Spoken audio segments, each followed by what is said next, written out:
పురుషోత్తం గారు చాలా థ్యాంక్స్ అండి. విలువలతో కూడినటువంటి జర్నలిజం గురించి కానీ చాలా అద్భుతంగా చెప్పారు, ధన్యవాదాలు. అండ్ అలాగే ఈరోజు ఆదివారం కావడంతో లతా గారు కూడా కొంచెం త్వరగా వెళ్ళాలన్నారు.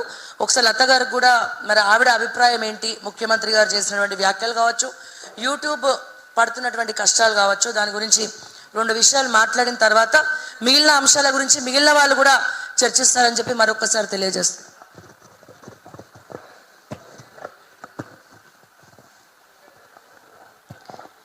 ఈరోజు ఓకే టీవీ ఆధ్వర్యంలో ఈ చర్చ జరగటం అనేది, అంటే ఒక యూట్యూబ్ గురించి రేవంత్ రెడ్డి గారు మాట్లాడడం ఎంత తప్పో, కానీ ఈరోజు ఈ చర్చ జరగటం కూడా ఆయన మూలనే జరిగిందని అనుకోవాలి. ఎందుకంటే వ్యంగ్యంగా మాట్లాడటం అనేది చాలా తప్పు.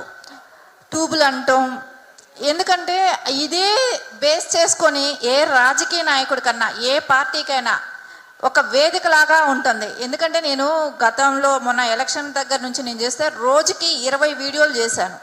ఒక రోజుకి 20 వీడియోలు చేశాను. పార్టీలకి మేము సపోర్ట్ చేసుకుంటూ మాట్లాడటం, రోజుకి 20 వీడియోలు చేశాను. స్టిల్ ఇప్పుడు కూడా నేను రోజుకి 5-6 వీడియోలు కంపల్సరీ చేస్తూనే ఉన్నా. అంటే ఎందుకంటే గతంలో చేసిన యూట్యూబ్ ఛానల్కి నేను సపోర్ట్ చేయాలని కాదనలేక వెళ్తూనే ఉన్నాను. 2-3 రోజులకైనా ఒక ఛానల్ వెళ్ళి కలవటం చేయటం చేస్తే అంటే వాటికి కూడా కొంచెం మనం సపోర్ట్ చేసిన వాళ్ళం అవుతాం కదా అని. అలా మనం అంటే రాజకీయానికి మేము ఈరోజు తెలుగుదేశం పార్టీ అధికారం ఆంధ్రప్రదేశ్లో వచ్చిందన్నా కంపల్సరీ మాకు యూట్యూబ్లు కూడా ఎంతో సహాయం చేశాయనేది నేను చెప్తున్నా. రేపు పొద్దున మేము తెలంగాణలో బలపడాలన్నా కూడా మాకు యూట్యూబ్ ఛానల్స్ సపోర్ట్ అనేది కూడా మాకు అవసరం. ఎందుకంటే ప్రజలకి తొందరగా రీచ్ అయ్యేది ఏముందంటే శాటిలైట్ ఛానల్స్ ఉన్నాయి, కాదనట్లేదు. అది ఆ టైంలో వెళ్ళి మనం కూర్చొని చూడాలి. ఆ టైం డిబేట్ జరుగుతుంటే ఆ టైంలో వెళ్ళి కూర్చొని చూడాలి. కానీ యూట్యూబ్ వచ్చిన తర్వాత ఎలా ఉందంటే ఏ టైంలో అయినా మనం టైం దొరికినప్పుడు చూసే అవకాశం కల్పిస్తుంది. ఇప్పుడు శాటిలైట్ ఛానల్స్ అయినా కూడా ఏం జరుగుతుంది, అవి కూడా యూట్యూబ్లో వేసుకుంటున్నారు. వాళ్ళు కట్ చేసి బిట్లుగా యూట్యూబ్లో వేసుకుంటున్నారు. అప్పటికి అది కూడా ట్యూబ్లో వస్తున్నాయి కదా. ఇక్కడ కొన్ని ఛానల్స్ పార్టీలకి వాళ్ళ ఛానల్సే పెట్టుకోవటం మూలన యూట్యూబ్ ఛానల్స్ వచ్చిన తర్వాత సొంత వాయిస్ ఇచ్చుకునే అవకాశం ఉంది.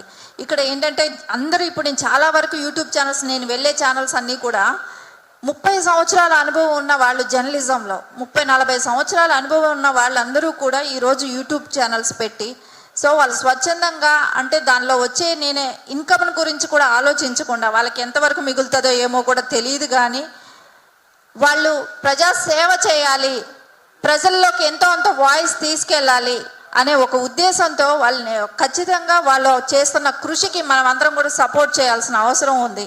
అంటే రాజకీయ పార్టీలు అవసరం తీరినాక ఒక రకంగా మాట్లాడడం అనేది అయితే కరెక్ట్ కాదు. ఎందుకంటే ఈరోజు రేవంత్ రెడ్డి గారికి ఒక టైంలో బేస్ అనేదే యూట్యూబ్ ఛానల్సే. ఇక్కడ చూస్తే ఆ ఒక్క టైంలో కాదు, స్టిల్ అధికారం కోల్పోయినా కూడా కేటీఆర్ గారు కానీ మొన్న వరకు నోటీసులు ఇచ్చారు యూట్యూబ్ ఛానల్కి. ఎందుకంటే కవిత గారు అరెస్ట్ అయింది, ప్రతి ఛానల్లో టెలికాస్ట్, ప్రతి ఛానల్లో మాట్లాడారు, ప్రతి ఛానల్లో మేము అందరం మాట్లాడిన వాళ్ళం కూడా ఉన్నాం. కానీ నోటీసులు ఇచ్చి భయపెట్టి ఆ వీడియోలన్నీ కూడా తీయించేసేటట్టు కూడా చేశారు.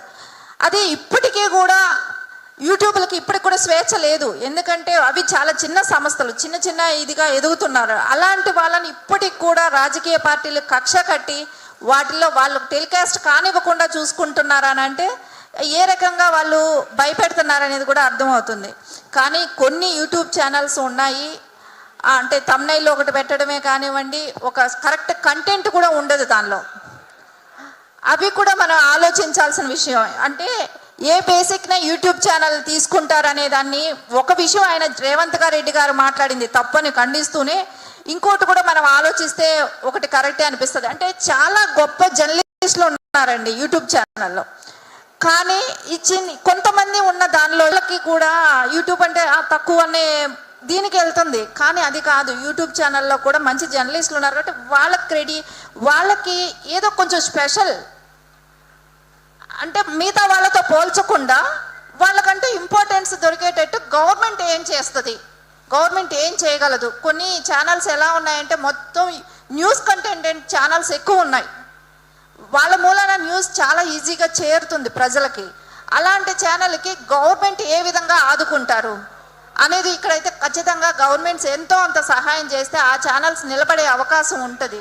ఎందుకంటే న్యూస్లో పెద్ద ఆదాయాలు ఏమీ ఉండవు, అది అందరికీ తెలిసిన విషయమే. అలాంటప్పుడు ఆ ఛానల్స్ వాళ్ళకి కూడా గవర్నమెంట్ ఎంతో అంత సహాయం చేయాల్సిన అవసరం అయితే ఉంది. ఇది చాలా చిన్న సంస్థ, ఈ సంస్థను మనం బాగుపరచుకోవాలి. ఇట్లాంటి కంటెంట్ ఇచ్చే ఛానల్స్కి మనం ఏదైనా తోడ్పడాలి, వాటికి మనం సపోర్ట్ చేయాలనుకున్నప్పుడు కొన్ని ఛానల్స్ని కేటగిరీ పరంగా అది ఎవరు రన్ చేస్తున్నారు, వాళ్ళ కంటెంట్ ఏంటి, వాళ్ళ సబ్జెక్ట్ ఏంటి, వాళ్ళు ఎలా రన్ చేస్తున్నారో అవి మీరు పరిశీలించి మీరు కూడా దానికి సపోర్ట్ చేయండి. అలాంటి ఛానల్స్కి గవర్నమెంట్ సపోర్ట్ చేయడంలో తప్పు లేదు కదా, ఎన్నో వృధాగా పోతుంటాయి. కానీ కరెక్ట్ కంటెంట్ ఇచ్చి కరెక్ట్ సబ్జెక్ట్ ప్రజల్లోకి తీసుకెళ్ళినప్పుడు ఆ జర్నలిస్టులను కూడా ఎంకరేజ్ చేయాల్సిన బాధ్యత గవర్నమెంట్కి కూడా ఉంది.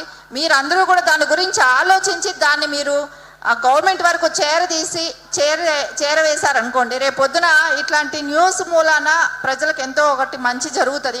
కొన్ని ఛానల్స్ చూడండి, ఫేక్ న్యూస్లు ఎలా ఉంటాయంటే బ్రేకింగ్ న్యూస్ అని వేస్తారు, అది నిజంగా ఏదో తమ్నైల్ పెట్టారని కదా, ఎవరో చచ్చిపోయారని చెప్పి పెట్టేస్తారు, అంటే బతుకున్న మనిషిని ముందే చంపేస్తుంటారు కూడా. ఇలాంటి మూలన కొన్ని అంటే క్రెడిబిలిటీతో నడిపే ఛానల్స్ కూడా తప్పు వస్తుంది. ఏదైనా ఓపెన్ చేసి చూడాలంటే అందరికీ టైం అనేది కొంచెం వాల్యుబుల్, అలాంటి టైంలో ఇలాంటివి వస్తున్నాయి. అందుకే ఛానల్స్లో కూడా గవర్నమెంట్ కొంచెం అవి ఎలాంటి ఛానల్స్ ఒక న్యూస్ అనేది దానిలో వచ్చిందంటే పక్కా అనేటట్టు గవర్నమెంట్ కూడా ఎంతో అంత సపోర్ట్ చేయాలి. కొన్ని ఛానల్స్ని సెలెక్ట్ చేయండి, వాళ్ళు ఇచ్చే కంటెంట్ ఏంటి, వాళ్ళు ఇచ్చే ఇదేంటి, వాళ్ళకి వ్యూస్ కాదు ఇంపార్టెంట్. ఇక్కడ మెయిన్ వ్యూస్ అనేది పిచ్చి పెట్టి ఏవి పెట్టినా వస్తున్నాయి, వ్యూస్ కాదు, కానీ కంటెంట్ ఇంపార్టెంట్. ఆ కంటెంట్ ఏ ఛానల్స్ ఇస్తున్నాయి వాటిని మీరు పరిశీలించండి, వాటికి సపోర్ట్ చేయండి, ఫైనాన్షియల్గా ఆదుకోండి. దానిలో సీనియర్ జర్నలిస్టులు ఎంతోమంది ఉన్నారు, పనిచేస్తున్నారు, అలాంటి వాళ్ళని కూడా పరిగణలోకి తీసుకోండి. వాళ్ళ ఇదేంటి, గతంలో వాళ్ళు ఏం ఛానల్స్లో చేశారు, వాళ్ళు ఏ పేపర్లు నడిపారు, ఏ పత్రికా రంగంలో వాళ్ళు ఉన్నారు, ఇవన్నీ క్రెడిబిలిటీ చూసుకొని దానికి సపోర్ట్ చేస్తే గవర్నమెంట్ మంచి ప్లాట్ఫామ్గా ఇంకా కూడా ప్రజలకి ఈ ఛానల్స్ మనం చూసామంటే కరెక్ట్ కంటెంట్ ఉంటుంది అనేది అందరికీ అనిపిస్తుంది, ప్రజలకు ఒక నమ్మకం భరోసా కూడా ఉంటుంది. ఈ దశగా మీరందరూ కూడా రేవంత్ రెడ్డి గారితో మాట్లాడి మీరు ఇలాంటి ఛానల్స్కి సపోర్ట్ చేయాలి గవర్నమెంట్ త్రూ అనేది కూడా మీరు అడగటం కరెక్ట్ సబబ్ అని కూడా అనిపిస్తుంది. నాకు ఈ అవకాశం ఇచ్చిన అందరికీ పెద్దలందరికీ ధన్యవాదాలు.